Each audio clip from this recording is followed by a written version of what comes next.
Hello, my friends. Today, I have another Substack article reading for you.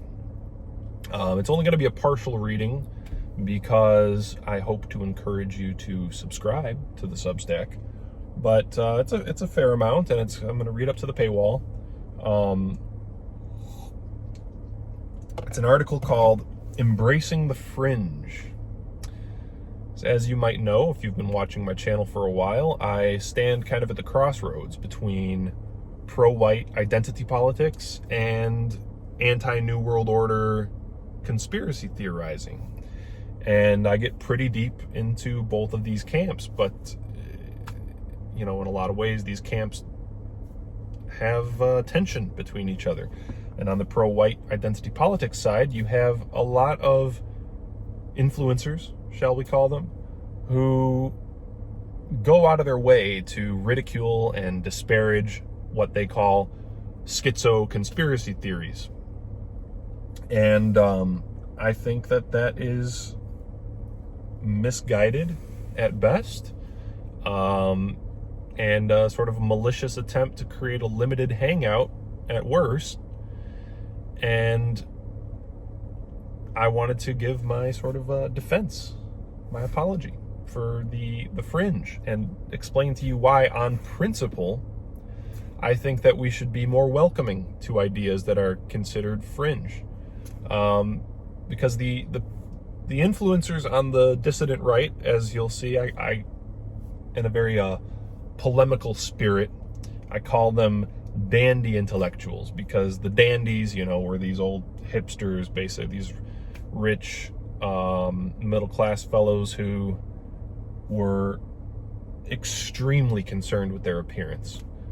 And I think that we should give up this misguided quest for having some kind of mainstream credibility amongst the academic scholars, amongst the popular intelligentsia, amongst the general population as a whole, because our core ideas as pro-white people make us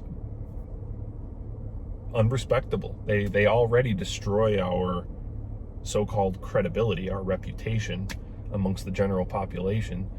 And the fact of the matter is that credibility is a subjective concept. It's a matter of opinion. It's not something that is objective or rational. It's just a pure matter of opinion. And instead of being, focused on credibility, and instead of rejecting ideas based on this yearning, this ambition for popular credibility, we should be learning how to think for ourselves. I just want to interject here and clarify. I don't want to embrace complete tinfoil hat, word salad nonsense that's out there. Okay, we should be respectable. We should be coherent. We should be well-spoken. We should have a good image in that sense.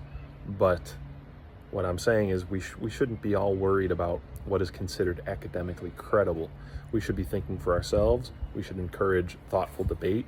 We should encourage rational analysis, and we should stop thinking that we have everything figured out in that sense. We should be open-minded to major revisionist projects, and I think that's important, because we are lied to systematically. The establishment does attempt to deceive us, and they are capable of all kinds of hoaxes, false flags, rewritings of history, and they are 100% willing to infiltrate every field, to rewrite it, to reinterpret it, to fit their agenda. So we need to be careful about that. We need to recognize that and do our best to unravel all of the lies, deceptions, misinterpretations, everything that they do to advance their political agenda.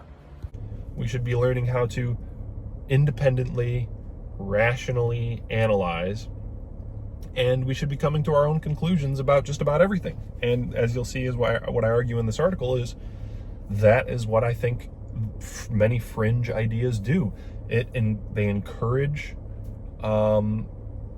new exploration and revision and looking at details that we otherwise wouldn't have looked at, and a number of other things. So let me just start reading, and this is basically the introduction. If you pay for the subscription, you'll be able to get the rest of the article, which contains a breakdown, or at least a few sections where I expand and analyze a number of specific so-called fringe theories. So I hope you enjoy. I hope you subscribe. I'll begin the reading now. Embracing the fringe. Get in, Jack. We're going to Hyperborea. Anyone who has spent enough time researching alternative ideas and conspiracy theories online will come across a fantastical medley of so-called fringe ideas and theories. These range from extremely plausible and well-founded to truly irrational and, quote, schizophrenic. It would be impossible to name them all, but there are the Tartarian Empire and Great Mud Flood conspiracies, phantom time and new chronologies, flat Earth theory and all its iterations, vague questions regarding the truth about Antarctica, theories about the elites involving reptilians and or aliens, assertions that outer space is fake, and, of course, those who believe that all major mainstream reported news events are fake, and so on. While I do not believe every fringe theory I come across, I think there are a number of reasons to embrace these alternative fringe ideas on principle. In short, the three main reasons are: 1, to create myriad entry points of doubt in the establishment for people with various interests. 2, simply for the love of freedom of speech, thought, and speculation, and the impetus provided by radical theorizing to investigate that which was before taken for granted. And 3, for the grains of wisdom and metaphorical brilliance of a number of even the most irrational and schizoid of fringe theories. Firstly, while some, perhaps, come straight out of intelligence think tanks and get injected into the dissident right and anti-New World Order conspiracy communities for the purpose of confusing, misdirecting, and of course blackwashing the well-supported rational theories and ideas out there, I think that the essence of these sorts of radical theories generally does more harm than good for the establishment. The essence of the fringe is to sow the seeds of doubt in all the assumptions and premises most people take for granted. These assumptions and premises, which were programmed into people by the establishment's worldview manufacturing complex, the educational/academic system, Hollywood, news media, etc., form the walls of a psychological prison. If someone has a single glaring flaw exposed to them, and they are shown how the entire establishment operates a consensus-making machine that silences critics and rewards parrots and bobbleheads, they are given a loose thread that could, with enough pulling, unravel the entire fabric that serves to legitimate the ruling elite. Everyone has different backgrounds and interests that predispose them to some field of inquiry. And by systematically revising and exposing the self-serving paradigms, theories, interpretations, and even outright lies perpetuated by the establishment in nearly every field, we cast a wide net that provides points of entry into the world of radical dissent for a wide variety of people. Here I should clarify, I am not anti-truth. I do not wish to promote some kind of noble lie philosophy to counteract the deception coming from the elites. What I am saying is twofold. In some cases, the elites do outright lie, and we ought to expose those for what they are. But in other cases, we must recognize that certain paradigms pushed by the elites are, by necessity, interpretive and based on subjective premises. And in these instances, especially in explaining history, we should feel free to substitute our own beliefs and values as starting points instead of theirs. At this stage in the game, we should not attempt to canonize an encyclopedia of truths that are presented as unquestionable in the same way the elites have. We should be encouraging thoughtful and even polemical debate, criticism, and exploration to undermine the entire worldview authoritatively promoted by the establishment, and to help destroy their aura of legitimacy for anyone bold enough to truly seek out their own answers. This brings us to my second reason for embracing the fringe, my free-spirited love of speculation and debate. Few types of people in the dissident right irritate me more than the dandy scholars whose incredible thirst for academic credibility and authority makes them into thought police in our circles. They set themselves up as gatekeepers against schizo ideas and theories because they themselves, despite ostensibly being dissidents, are religiously constrained by their own faith and servility to the academic establishment and scientific communities. These are the types of dissident right leaders who always have to introduce their concepts as defined by or explored by or elucidated by insert authoritative figure here, and routinely attack conspiracy theorists as kooky and bad for our image. They crave the image of the respectable intellectual that is almost invariably inspired by the mainstream or even radical left. When presented with conspiracy theories that aren't in some way acknowledged by the mainstream, they don't feel the need to even address the ideas. They simply hand-wave it away and ridicule the idea as, quote, destructive to our credibility as a movement. I find this common practice truly perplexing, as it seems to ignore the glaring fact that just about every idea at the core of any genuinely pro-white worldview excludes us from so-called credible and respectable society. Being pro-white alone is irredeemable and freakish to the, quote, experts, popular intelligentsia. So pretending that we can obtain anything approximating any popular credibility is truly absurd. And that is, if these influencers concerned with credibility are completely genuine.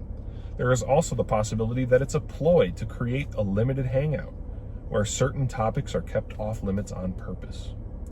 I don't doubt that this is the case in at least a handful of instances in our circles.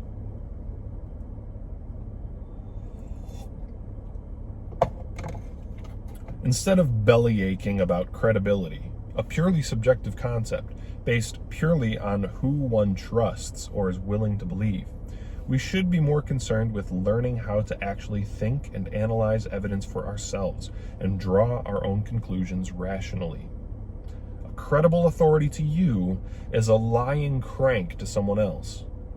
But whether or not a certain theory is a rational possibility is an objective criterion. Reject the cult of intellectual experts that want to limit your horizons. Furthermore, this process of independent rational analysis and investigation of the so-called fringe schizo theories can be an impetus for uncovering or reevaluating facts that are often ignored or taken for granted, as we shall see in some of the particular examples I will examine below. This is a general fact about any theory that contradicts common knowledge narratives.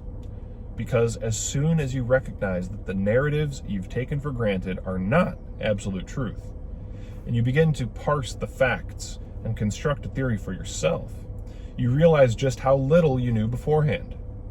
Re-examining all the facts can seem tedious to those who have spent many an hour memorizing the narratives handed down to them through the mainstream, or even irritating to those who admire the great thinkers from whom they have received their narratives. But it is a necessary step in freeing oneself from the indoctrination we all went through. The third and final point I'd like to make before diving into a few examples is how many of even the looniest of these schizo theories have poetic truths embedded in them. I will expand on this in those examples, But suffice to say for now, there might be a reason that even David Icke tier theories like the idea of reptilian overlords have the popularity they do.